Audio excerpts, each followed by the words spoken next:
what I started realizing is like people weren't doing their own investigations into things, like they weren't taking the time to learn.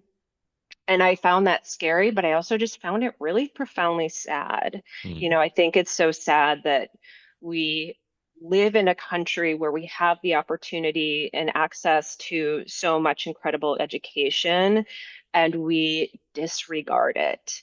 mhm. And we latch on to these like opinions that are probably more emotional than factual. Welcome back, Holly Howard. Welcome back to my podcast. My God, Luis, what a pleasure. Thank you for having me. I'm excited to be here. I love having you here. And Holly is like a tea friend, so we spill the tea all throughout the year, sometimes on Zoom, sometimes at Mud on East Ninth Street. And now we're going to do it here.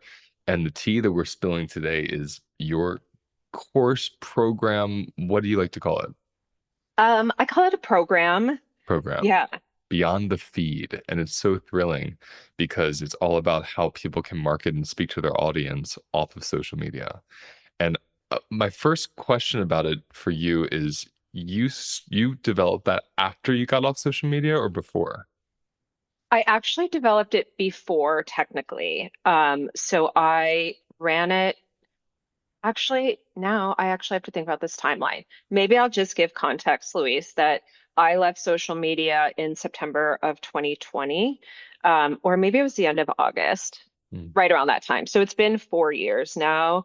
And I think I did my first class, which was actually called Consulting the Genius of the Person, about running a business without social media in 2020. And then Beyond the Feed grew out of that. So I held it as a 1 day, not even a 1 day, it was like a 2 hour class in 2020. And now it's developed into a week-long program that I call Beyond the Feed. You listen really quietly, you can hear seething resentment around the world that you have 4 years off of social media. All of us are tethered to it. So I want to start by just give us, first of all, Holly is an amazing business coach. It's the thing that she does in this world amongst a million things. You're the perfect Gemini. Like you do so many things, but like then you do them all actually very well. Whereas there's that kind of shady quote that Geminis are like the jack of all trades, masters of none. But you master a lot of your trades from what I've seen. But you're an amazing business coach. And before we get into that piece and how that intersects with social media, off of social media, all that, what's your personal experience that led you to get off? Like, why were you saying to yourself, August 2020, time to get off of this? Well, I'll go all the way back because I was actually thinking about this in preparation. So I was at Columbia University in 2006. I was getting my pre-med there. And that was with the rise of Facebook. And I think most people don't know the beginnings of Facebook, but it started at Harvard. And when it was like quietly expanding, like it wasn't, I don't even think it was called Facebook at that point. I can't remember, but it opened up, I think, just the Ivy Leagues first, and then I think some bigger schools like University of Michigan. But the point being, in 2006, I'm at Columbia, and a TA is like, "Oh, we have this new thing that we want you all to get on, and it has your picture, and you can write a little bit about yourself." And I looked at it, and I should also like say that at that point when I was getting my pre-med, it was actually a post-bac pre-med program. So I'm older. I've already gotten my bachelor's. I don't know. I was like 28 at the time or so. And anyways, I was like, this is bullshit. Like, I'm not getting on this platform. Like, no way. And I had also like had early days of MySpace. What was it? It was like Oh, MySpace, and there was an MySpace. yeah, oh my God, right? Oh, yeah. MySpace, hard hands. And there's If a only we right knew how bad it was going to get. Like, bring MySpace back. and Friendster. Do you remember Friends. I remember, Friendster? I never was on Friendster, but I heard of it. But I was on Yeah. MySpace for like 3 months. Yeah. And so when they introduced Facebook at Columbia, I was like, no, I'm not getting into this bullshit. Like, I'm not having this. And so that was sort of that. And I didn't do it. And it wasn't mandated.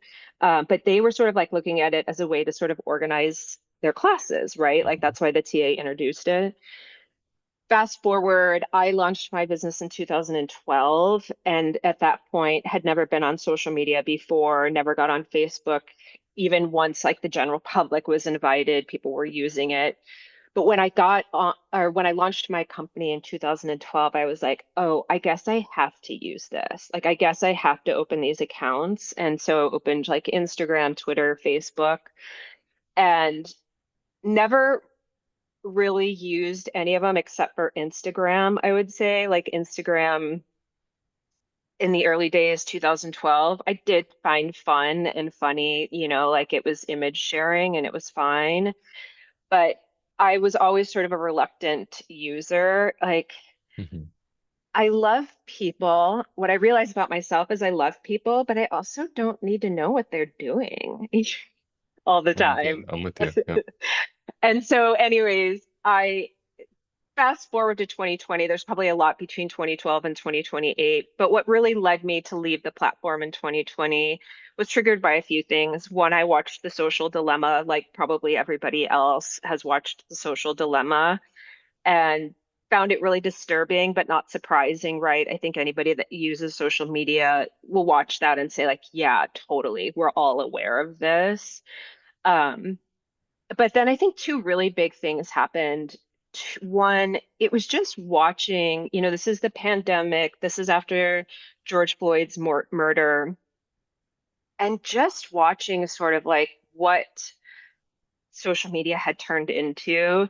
And if you'll remember back to the summer of 2020, and this is certainly just probably particular to the types of people I'm connected to because I'm in the business consulting space, Hmm. but like literally every other post was either about like capitalism or the patriarchy. Mm. Oh yeah.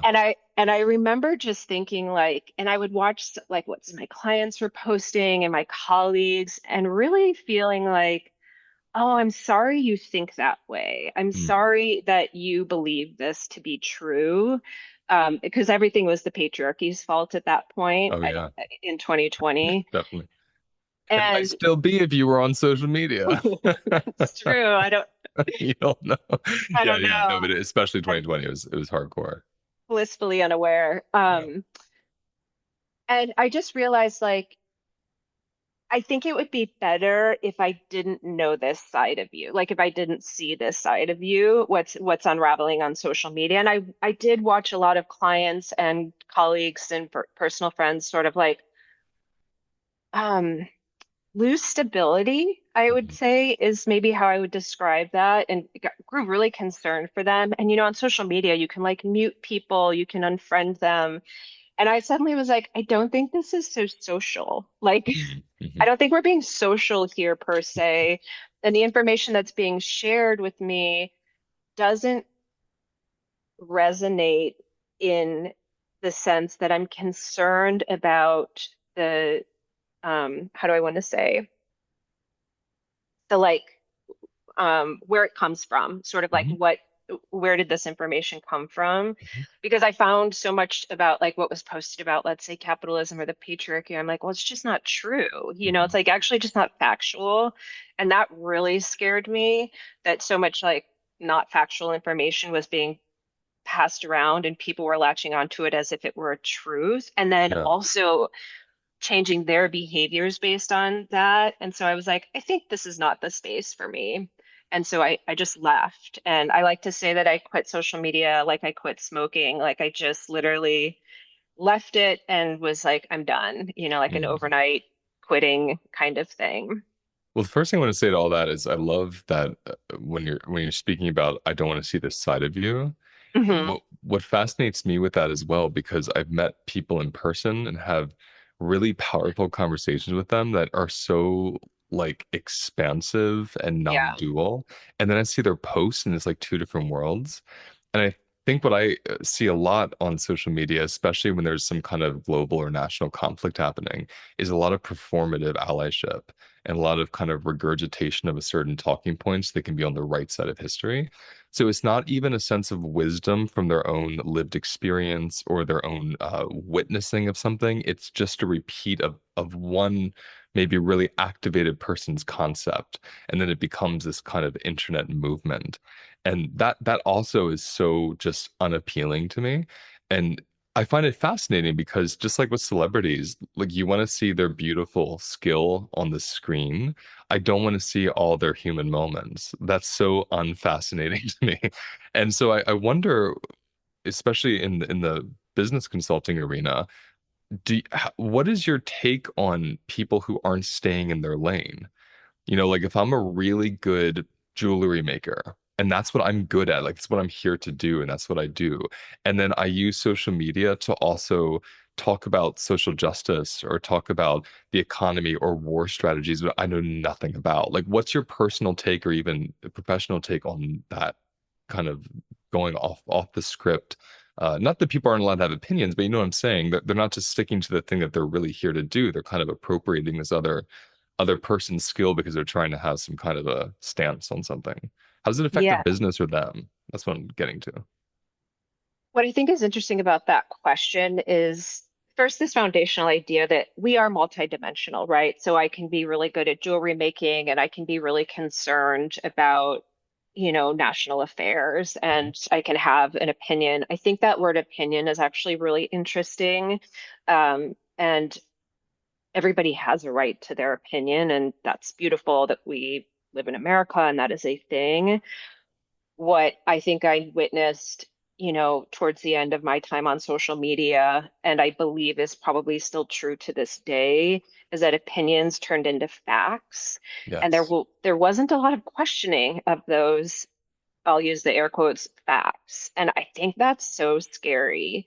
And I think, I grew up in a family where education is really valued. I would very much call my father an intellectual, probably on the same level as like a Noam Chomsky. Hmm. And he was surrounded by books and not to like downplay my mom, who was also really smart, but my dad was just probably like a certified genius. And, my brother has 5 college degrees. I think 5, I have 3. It's just something that like we really value learning, and I love to learn. I just think that like one, it's one of the greatest privileges in the world is to learn. Two, it makes you feel so good and so alive to learn. And so to go back to like opinions not rooted in facts, what I started realizing is like people weren't doing their own investigations into things, like they weren't taking the time to learn. And I found that scary, but I also just found it really profoundly sad. Mm. I think it's so sad that we live in a country where we have the opportunity and access to so much incredible education, and we disregard it. Hmm. And we latch on to these like opinions that are probably more emotional than factual. And I think what's interesting about that to me is I imagine in the real world, I imagine I'm walking in New York City and I see a chocolate shop. And I'm like, oh, I want to go get chocolate. And I go in. And when I go in, someone's standing there that owns the chocolate store and they're just telling me all their opinions like they're facts. I would feel like I didn't sign up. I came in for chocolate. And I think like, when I think about this how social media goes from kind of, and when I say stay in your lane, I don't mean it in a rude way. I like how you say about the multidimensionality because I'm all about like go everywhere you want to go. And I'm specifically talking now about people that have businesses and have certain audiences that they want to teach to, and they have a certain role in society, whatever it is they do. It's like that's not what I'm doing here. I'm following you for comedy, not to be schooled in war strategy. I'll follow like a war strategist for that. And there's something about that to me, like, I heard you say sad. For me, it's kind of like annoying and boring because I'm not even getting a good rundown because it's not your skill set. And so I get curious about the tribalism that comes up when I come from the mindset of a business owner, like a free market capitalist business owner, where I want to appeal to everybody, not in the fake way, but I'm like, I want anyone that likes my message to come in. You don't have to agree with me politically, but if you like what I'm talking about with trauma, let's say, come in the door. I don't care if you're Republican, Democrat, anarchist, libertarian, like Satanist, Christian, like come in the door. I'm going to work with you. But is what I'm seeing on social media happen, and I see how it affects people's lives. They get into such tribalism where only certain people are allowed to follow them, and only certain people are allowed to comment. And they delete people's comments or they yell at people. So you're cutting off all these people from enjoying your gift. And so that's what I'm curious about. Yeah, I think, and I'll just clarify a few things, but also acknowledge that, like, I'd love for you to bring back the satanic panic, Louise. Like, welcome them in. Um, yes. And I think, like, just to clarify what I'm saying about education, I'm not saying it to be like elitist, like, oh, everybody needs to go Yeah, to college. I'm saying it in the context of like, I do think it is one of the most nourishing things that you can do. You don't have to go to college to like learn. And I always bring up, like, though I'm not on social media, I know the whole debacle that happened with Susan Sarandon and after October 7th. And what was so curious about that to me was I was like, who is getting their Middle East policy from Susan Sarandon? Like, how did she become the exactly. spokesperson? Like, what are her qualifications? It's just interesting to me. So to go back to this, like, stay in your lane. I think an interesting example of this is recently Harvard came out with a statement around what they will and won't speak about. And they had said that over the last 4 years, they realized they actually need to put boundaries around what they will and won't speak about. They're like, we're an educational institution. We're going to speak about educational policies and that sort of thing. We're no longer going to speak about global conflicts, social justice, like, and Oh wow. they had convened a whole committee around this. Like they didn't just sort of make it up on a whim as a Mhm. reaction. They took time to think about it. And I actually think that it's a really interesting and good policy because they were saying like, so it doesn't mean that we're not going to be political because, for example, if we're talking about what was the affirmative action, the big affirmative action judgments that have come down, they're like, we'll speak to that because that directly impacts education. That's right. And so I thought that was a really interesting way to be able to stay in your lane and also speak to the things that are in your lane and like that Yes. that are informed and Well, you're giving me a nice uncoupling of stay in your lane doesn't mean denial or right. isolationism, right? Or ignoring injustice. When it's in your lane, that's where your expertise is. You're getting much more covered and you're getting much further, and it's gonna be more effective usually. Yeah, and much more interesting. And to your point about staying in your lane, I will say I've had clients basically not fully lose their business, but certainly have their business decline because they became so consumed with social justice that they weren't able to keep the business operating because they became so distracted, or that became so much of a big part of, what they were doing on social media and sort of the narratives that popped up in the first 4 years. And I say what's interesting about that is that you've had to downsize, you've had to let employees go. And so there's real job loss Yeah. there Yeah. at the expense of maintaining sort of a position on something. And I'm like, how do we balance that? Like, did we actually do good? Because now we've actually decreased the amount of jobs available, but we're very loud over here. Yeah. Like I think um, those are dots that people don't tend to connect. I want to go on a tangent with that for a couple minutes, and I'm going to go back to your personal mental experience of leaving social media, and then we'll get into Beyond the Feed program. Uh, I love what you said about that because I've witnessed that too with people and with clients over the years, where they're so activated is just the best way I can put it. They're so activated with social justice that they're on almost this like political, like not even political, but biological high from the Mm. content and from the response to the content and the belonging to a group now that says you're doing the right thing. There's a huge dopamine hit to that. And it starts to take over, their original purpose. And I've seen that decline. And I think what's fascinating about activism, that's hard to hear when you're an activist. And I was one, so I empathize with all you activists. I don't know, all you activists, maybe two listening. I have no idea, but or 2,000, I have no clue. But when I was an activist, I truly believed that my cause would always be important. And what's really amazing with activism, especially social media activism, is it has a very short half-life. It doesn't live very long. It's very short what's what I'm looking for? Life Lifespan. lifespan has a very short lifespan. And so there's something coming up that happens. And for instance, everyone I follow, not one person has a BLM hashtag in their bio, which everyone I was following did for a year and a half. and then I forget what it turned into, something else, and then it turned into Gaza or Free Gaza. And now most of them don't even have that anymore just after 6 months.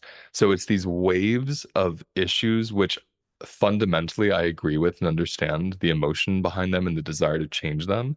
But the sticking your flag and making your entire brand about that, it's to me a really bad, just bad business decision because you're not able to speak to your whole diverse audience. And I'm assuming, you've spoken in the past about like biodiversity and thought diversity and how that makes a business really beautiful, like creating a culture within capitalism. And if you get rid of that thought diversity and that biodiversity of your audience, I mean, is that even a sustainable business? Like, how do you sustain that long term?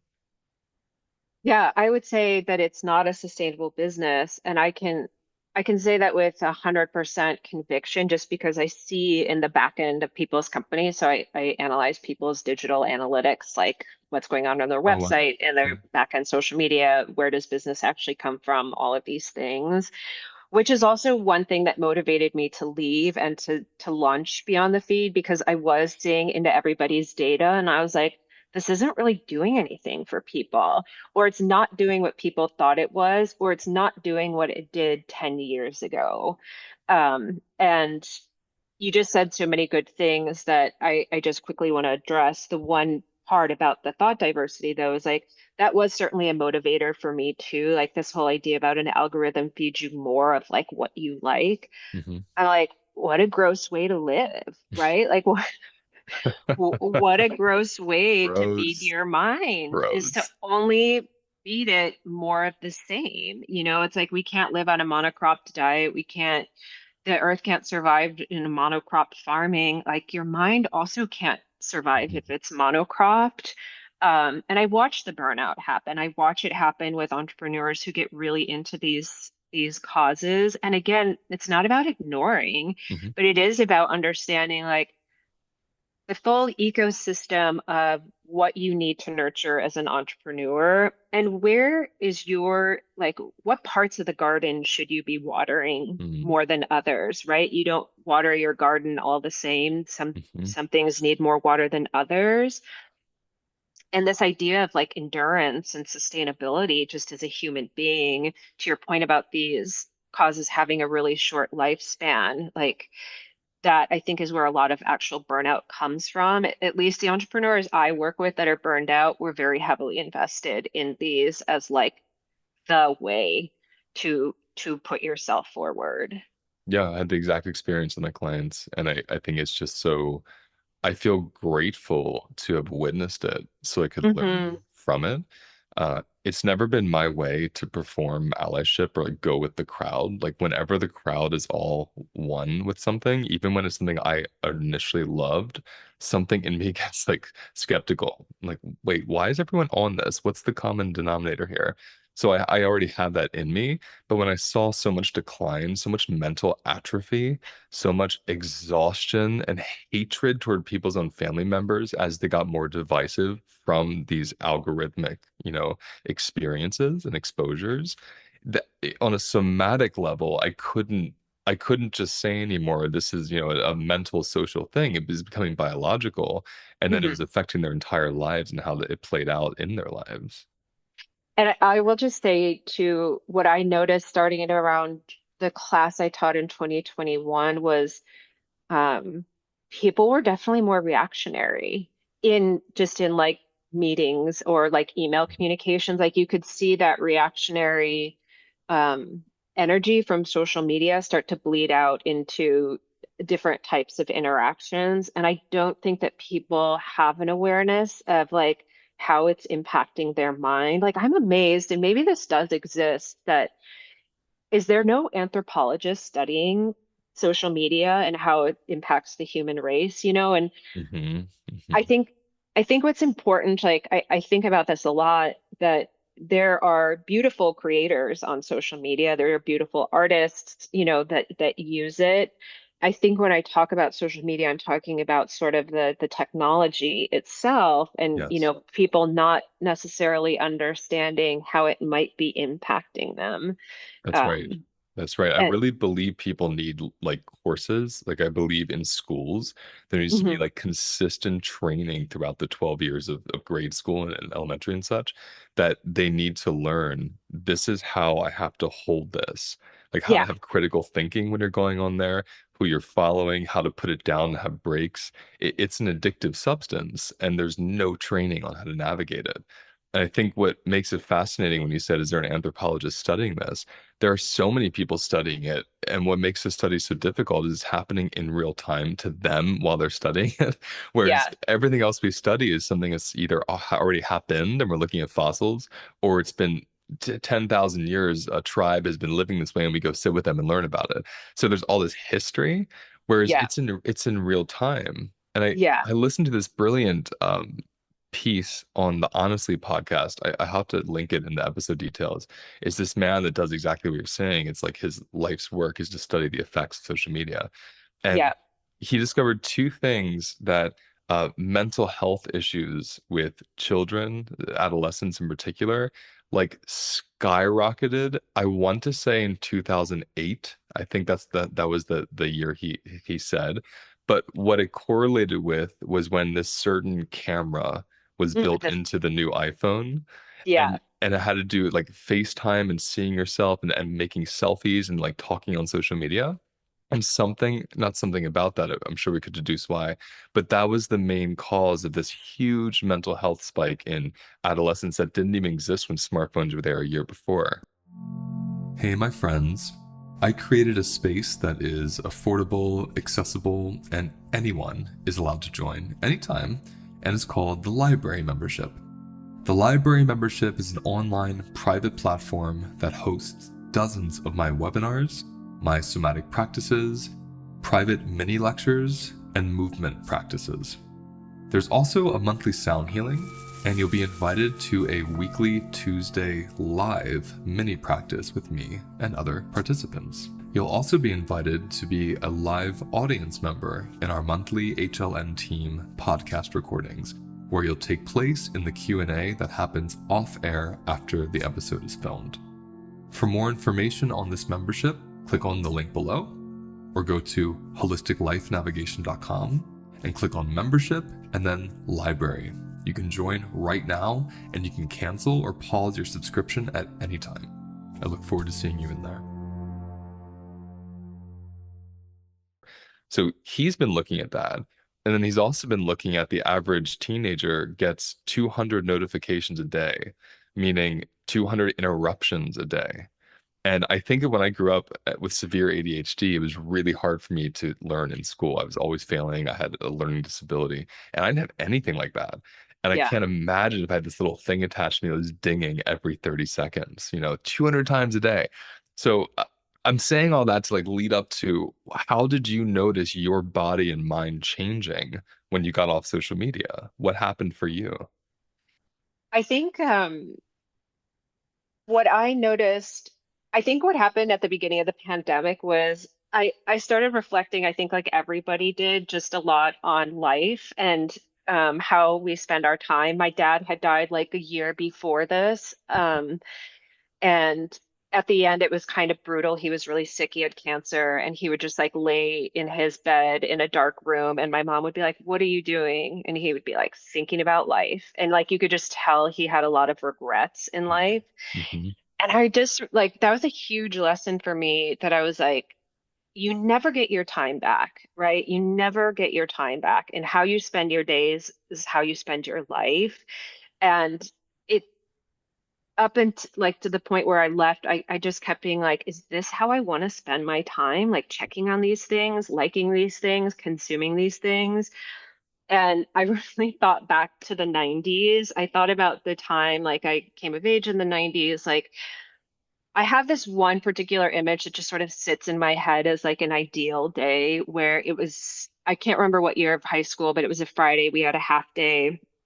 One of my best friends who was a dancer, her older brother came and picked me up because she lived in the town over. So he comes with like her and I think two other of my friends at the time. We drive back to her house. Her parents aren't home. We go down in the basement, smoke weed. We're laying on a mattress and we just like listen to music and talk for the Mm, entire afternoon. And there's nothing to take you out of it, right? You're in that basement. There's nothing to look at. There's nobody, to your point, dinging you. And just the incredible conversations and creative thoughts that would come out of that time together, and like the richness of that experience that I'd never found replicated on social media. Maybe other people have, but I certainly didn't for myself. I was like, that's what I want more time of in my life. Like, I want more time of those really rich experiences where I'm just totally in the present and totally in the mystery of it all. And I think what social media does is it takes away the mystery. And I think that's really interesting because if we think about this idea of like the masculine and the feminine, and you and I have talked about this, like the feminine really is about the mystery, right? Like when we think about yeah. feminine energies and conception and all of those things. And I realized how much mystery means to me. Like, I think mystery is what makes life so rich. And to take that away, right, to have access to everything and everyone all the time is just not that interesting to me. And so when I left, I just instantly felt back in that basement, back in that space, right? Like that I could just be in my surroundings, having my thoughts with the people that I'm with. They didn't need to be shared. They weren't anybody's but ours, like that we could let our minds go as expansively as we wanted them to go. Mm, And just in terms of like changes that happen in my body, I think you, I think what I realized too after leaving it was like none of it mattered. None of it mhm, mattered. mhm. What you do is you prioritize the things that really matter to you. And that it's so interesting to me that 4 years later, I've never had the desire to, I've never looked at my feed since. Like I've Yeah. had no desire to know what was going on and how richer it is like when I do sign on with a client and I'm like, oh my God, your hair has changed, or like, Yep. like because I haven't seen them. It's like that when we would be in school, right? And all summer you don't see certain people, and then you go back and you all look like different people, even though it's like Totally. 10 weeks later, you're like, oh, we've grown up so much. But Oh gosh, you're making my heart go all back. I'm going retro now. I'm going retro. It's so totally. good. It's like that when I imagine you on that mattress Hmm. what I hear, like the words I hear for that is there are these containers that everyone is existing in together. So the relationship to the environment is like a shared congruent one. And that thing happens somatically and mentally when I'm looking at a screen where I'm now attuning to an environment that isn't mine. So I lose the cues in my own. I lose the birds, the sunlight, the smell of the basement, my friend talking to me or breathing a certain way. I lose all that. And so I think of when I'm in a room with people and four people are there on the same couch and they're all looking at their phones, you have essentially this kind of group dissociation happening. And it's amazing to think as kids, like 15, 13-year-olds even, we had more wisdom. We were practicing being associated and embodied and Mm, connected to the space we were in, even smoking pot. And I can remember us sitting on our butts at the mall, like outside the mall on like the cracked up sidewalk, and like looking for half smoked cigarettes. We were so filthy and we couldn't afford any. Like grabbing them, they totally. had like lipstick stains on them and lighting Yum. them up. And yeah, I'm like, oh, I got a good one, guys. And we're just like smoking and staring at the trees and talking and then being really quiet for a while and watching the sun go down on a rooftop. And it's such a powerful embodied experience and it's a slower experience. And so I say all that because I recently got off social media for 2 months, nothing as long as you, but 2 months completely. And I think by day 3 or 4, I forgot social media existed because I was so adhered to this life. And then when I went back on, and still to this day, and I don't even know why I say back on because I don't scroll through social media. I put my posts on this other app and it posts it for me. So I don't even go on Instagram to post anything. So I barely even see anything besides some feedback, which gives me more ideas of what to post.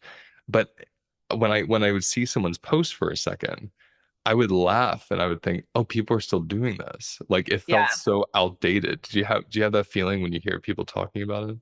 Yeah, definitely have that feeling like, oh wow, that's still happening. Because people will tell me, I think I had a lot of clients really struggle after October 7th with, it seems like social media like really unraveled Yeah, after October 7th. And so, though I didn't see anything that was posted, just having sort of conversations, I'm like, ah, it's so interesting that that's still happening, or like that is seen as an outlet for progress, I think is really interesting. it's true. And my favorite thing to teach people, and I've learned this myself, is there's this fine line between social media being real and not real. And Hmm. one of the things that make it really real is how the individual attunes to it. So you post something and 40, 50 people attack you in the comments with a certain hashtag, whatever the movement is at the time. And that sends this signal to the person that they're coming after me. And they actually think, my life is over. And they start either freezing and avoiding the platform, not the way you have, but like in a freeze response, or they go there and they perform and they say the things everybody wants them to say so they can hold the pander to this really actual fringe group of people that are just being really loud. But the reality is nothing's actually happened to their business yet. It's in their response that's destroyed their credibility in their business. And Hmm. so I've watched people beautifully navigate like cancellation attempts where nothing even happens to them because they don't even Yeah. feed it. And other people who literally get canceled and lose everything because they grow codependent to the mob that's coming after them. Um, but I'm wondering, like, as you're, what clarity are you getting now that you're not beholden to that dialogue with people online? What clarity or security do you have that feels like it's increased since you were online and navigating those things? Well, I think a big thing that I talk about with people is like social media started, again, just go back to the name, like social media, right? Yeah. It started as a place to be social. I was actually just rewatching the series Girls on HBO, and she like it's in 2010, and there's this one scene where she's like typing out a tweet, and it's just so innocent, right? Or it's like when Travis Kelce's tweets were revealed from like whatever 2006, and he's like, I'm feeding a squirrel. It's like it Mm, started off so innocent, just mm, that like social communication and recognizing that like yeah, that is important, right? Social communication is important, connecting is important, building relationships are important. This isn't the only space to do it, and that's right. it seems that what happened with the rise of social media is we thought that this is the only space that relationship building happens. And what I thought was super interesting is like even when I would watch my clients grow like through from 2012 on, they would only grow because they had the relationships in real life. And it was Mm, those big relationships in real life that would help them grow their following, right? mhm, So it's like, mhm, I know this person, so that person's going to mention me, and then we'll grow. It wasn't mhm, necessarily like, oh, I met them on social media, and then that's how I grew. mhm. And I tend to see a lot of that even to this day, right? It's like you'll do a conference or you'll be on a podcast. Like these things happen off of social media, Yeah. but then it like your followers grow, but they're only growing because you're doing these things off of social media. And so that to me, it's like it is important to build relationships, but platforms aren't the only place that we can build relationships, and they might not be the best place to build relationships.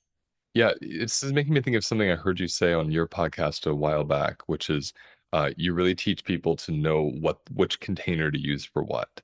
Like Yeah. a podcast supports a certain level of depth and nuance that doesn't get supported on a post, let's say. And that's really helped me. And I've loved navigating that and marrying that with my somatic approach to containment, because it's the same thing. It's like what situation, what person, what tree, what somatic technique gives someone the capacity to go deep in themselves and kind of recover from something big.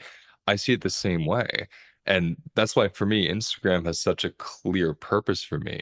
Like it's Mhm. here to teach this thing that I do, and that's pretty much it. And my podcasts are where I go really deep, have back and forth dialogue, look for connection. I am not looking for connection on Instagram.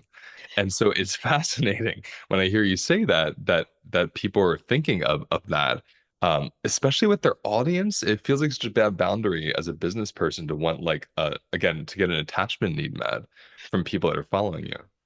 Yeah, that is really I mean, there's so many interesting things there, right? Like, even the word follower, right? Like, Yeah, oh, I have yeah. followers. I'm like, oh, that's such an interesting. So does the Church of Scientology, you know?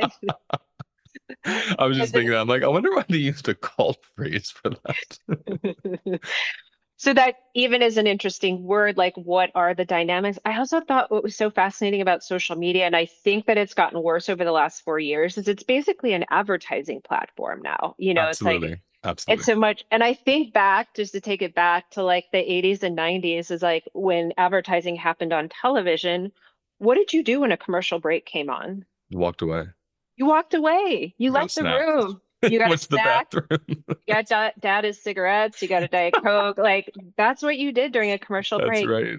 It is wild to me that people voluntarily pick up an object, tune in for commercials. That's Ooh, oh, wild. that's good. That's good. That is wild to me, but that is what is happening, and it's happening out of fear, right? And I always tell people in Beyond the Feed, I'm like, even if you love social media, come to this class because maybe you love it and you want to double down on it. But I can guarantee you that you cannot build a business solely on social media. Like I work with some Instagram influencers now who are trying to build their business because they realize that they can't, like, influencing isn't necessarily a sustainable business, even though, Mhm, like, the New York Times loves to write a story about this Instagram influencer who's blowing up. But mhm. the reality is, like, it's not a long-term business Nope. strategy, and they do want a business like everybody else, and they don't realize like there needs to be an ecosystem. So it's not like I have, if you love it, you should certainly use it. The problem is that most people come to me and they don't love it, but they're using it because they feel a sense of obligation. And I'm like, nothing is going to stunt your growth more or faster than doing something out of obligation. And if that's Absolutely. the energy you're bringing, let's rethink all of the creative ways this energy can be used. And most people are fearful about leaving it, especially in a business context, because they're like, look at the sales that are coming through Instagram. And I'm like, well, what else are you doing besides Instagram? And they're like, oh, nothing. And I'm like, well, then, like if that's the thing you're doing, of course you're going to see sales coming Yep. through it. Yep. And you're gonna Are be those, dependent on it. you're going to be dependent on it. And are those the amount of sales that you need or, This so is this is really good. So I have to validate. You validated something for me, and I'm going to validate something for you, just for people listening. The first one was when you said that people will voluntarily go on to look at ads. That yeah. it's I'm so glad you put it that way because earlier when you were saying it used to be social, like when you look back in 2006 and someone says, I'm feeding a squirrel. There's no gain from that. There's no agenda. There's no like call to action. I'm feeding a So fucking cute. squirrel. So cute. And it's funny you say that because now I'm realizing why I don't like Instagram, like why I don't feel allured to be there. Because I don't get anything intimate or interesting. I just get someone that's building up to a call to action. And it's just endless calls to action. It's endless interesting posts that turn into buy this thing. And so it's all advertisements. And I think that's why it doesn't attract me. So I'm glad you said it out loud that way. That really helps me.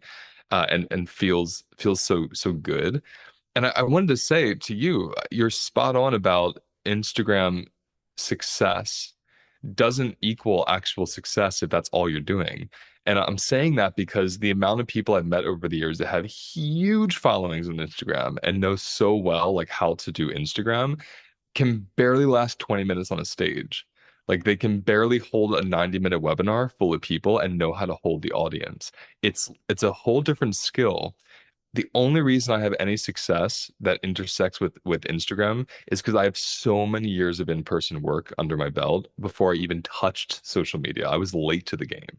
Like when you said 2012, I'm like, what? I thought it started in 2018. It's like so I only started really in 2019 posting, but that had been I posted from the place of I'm so overworked in my private practice and in my in-person my workshops that I need like a place to teach people who I can't bring on. I had this huge growing, wait list. So my intention was very different from influencer. It was like I just want a free resource for people to learn.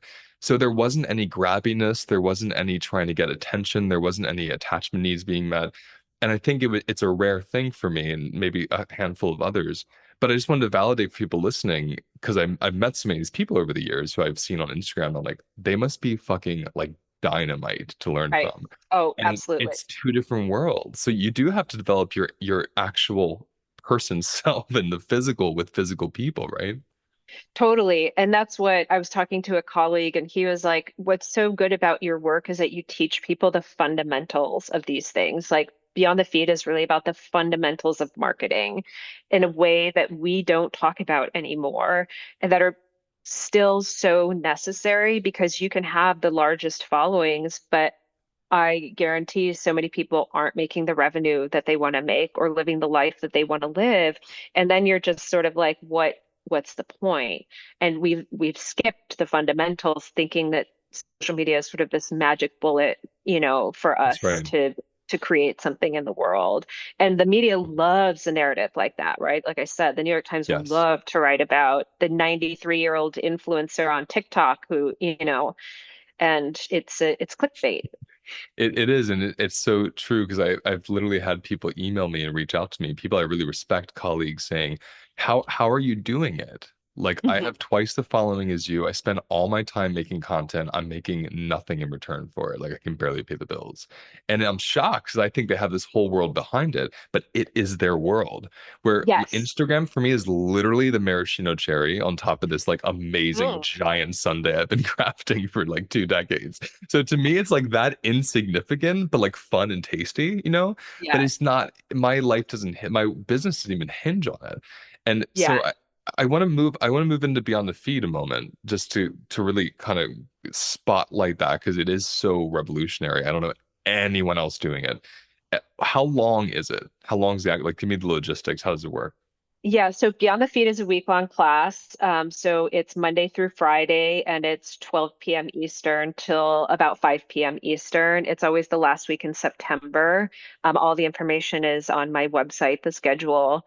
And basically, it's those 5 solid days. And every day we look at a different aspect of marketing, starting with like, what are your goals? What are you actually trying to achieve here? And I'm amazed at how many people just sort of like, do things marketing, like throw stuff up online, and they don't actually know what they're trying to achieve.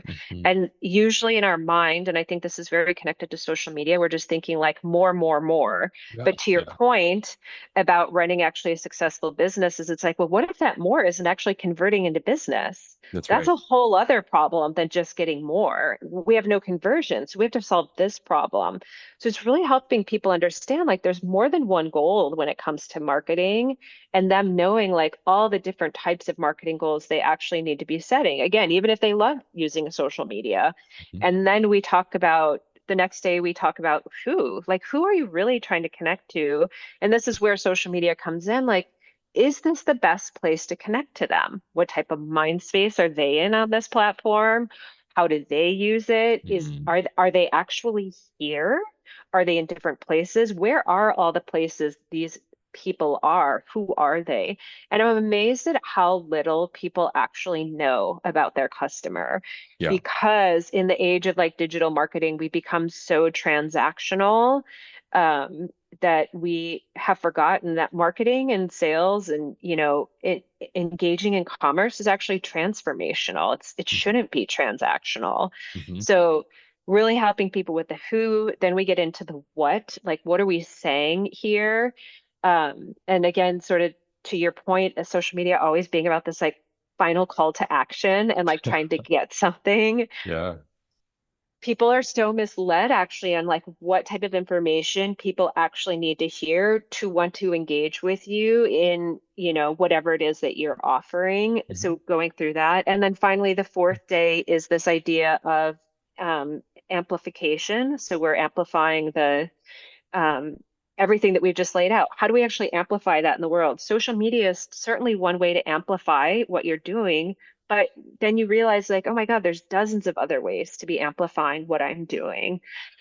I want So to ask you about going, that. So, from four yeah, years of teaching it, name one of your favorite ways you saw someone successfully amplify something off the feed.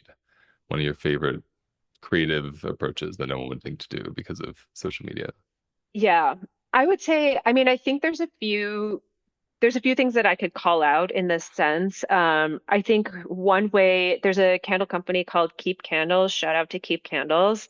They have also been off of social media a little over 3 years. Wow. And they had taken my consulting the genius of the person class, which was the original Beyond the Feed.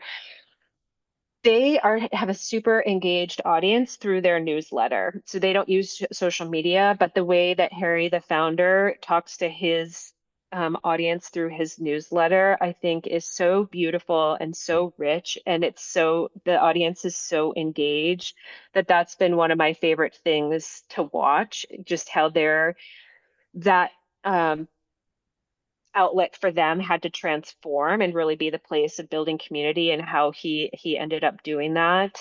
And then I would say there's a few other things like one watching somebody actually go do some things. I'm not going to call them out on this, but watching somebody actually go do in real life things and Hmm. actually engaging with their customers and the epiphanies they started having about who their customer actually was, Hmm. who they needed to be talking to, what was of interest to that person, and like the revelations that came and just the rich experiences was another one of my favorite aspects. I think like when people have that realization of like, oh, it's these types of people and they live this type of life Yes, and they engage yes. in this type of way, like, oh, and then they actually meet them in real life and they have these interactions, that I think is just so, so rich.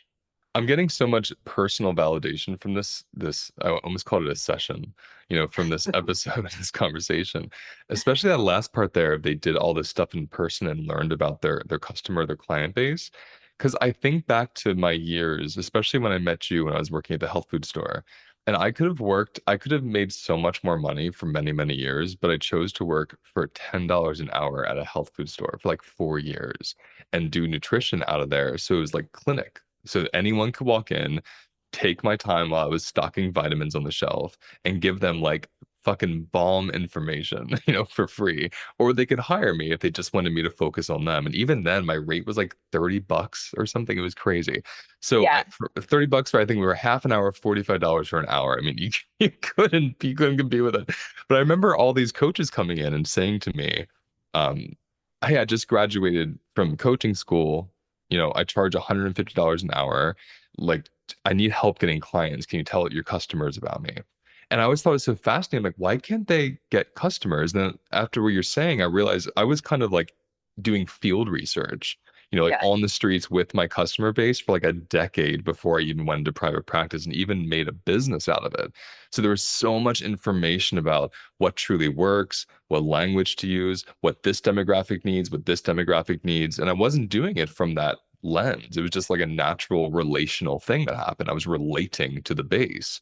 And I think on social media, and I see this I do an embodied practitioner group, and the biggest thing they all say with social media is they feel like they're talking to a void. And they're not wrong. They're not having an actual conversation. So they don't even know what the person is feeling or thinking or needing to hear. So I'm assuming you're seeing a big shift with people that take this program and this course to be able to see, oh, when I'm actually in a physical, tangible, relational place, a back and forth place, even a newsletter is more relational. There's so much feedback I get from my audience that betters me as a whatever it is I do. Is that right? Compared to just being on social media? That's right, Luis. And this goes back to what I was saying about even people who have grown large audiences in my client base, it's because they had the relationships in real life first. Yeah. And this is what happens is we bypass that in real life. We think of it as secondary, and it's actually it's the primary thing that Hmm. actually, helps us understand who people are and that type of interaction and engagement. So yeah, and I'm amazed at like how hard it is though for some people to like actually see that, know that, and then see it and then execute it. I think we've been bamboozled to believe that it should be really easy, it should be Hmm. super transactional, it should be really fast, and you can't succeed without humanity. It's so entitled. I think it's so entitled to think that I should get this response because I will hear people say, I put out a post every week and nothing's happening. It's just this sense of entitlement. And that's transactional, what you were saying earlier. And I think your whole your whole mission, if you will, of cultures within capitalism is how to make capitalism more relational, not so Yeah. transactional. How are we people relating through this system we have rather than being oppressed by it or oppressing others through it or being transactional? How can we relate through it? It's like out creating by using that system, which I think is brilliant. And I'll just say to Luis, just because we're coming off of the leadership symposium, which you so beautifully participated in as an instructor, one thing that was a big takeaway for me about that symposium is about not operating in fear. Mhm. And I think that if I really think about what social media projected to me, it was fear, right? So there's so much fear on social media, fear if you don't say the right thing, fear if you don't have the right response, fear if you're not posting the right thing, fear if you do the wrong action. And that's just not the way I want to approach life. And that's not the way that I approach capitalism. I always tell people, like, if you're making a choice out of fear, it's not sustainable and you're not going to make the right choice. Holly, that's the perfect thing to close on. I am going to put in the episode details, everybody. I'll have the link to Holly's program, which is open right now. So you can go there and register. And I'll have the link to the Honestly podcast episode I was speaking about that speaks about social media and its effect on our minds. I'm so happy that you came here. Thank you. Thank you for doing what you do. I love Beyond the Feed. Even though I haven't taken it, I've like osmotically taken it through your body in our conversations. I am going to take it when the time aligns, but I really hope people listening check it out. Yes, thank you, Luis. It's always a pleasure speaking with you. That's the end of today's episode. Now let's take a moment to notice where we feel the episode in our bodies. Close your eyes. Take a breath. And let whatever wants to come up, come up. And remember, those sensations hold the wisdom that we're looking for. If you want to go deeper, visit holisticlifenavigation.com.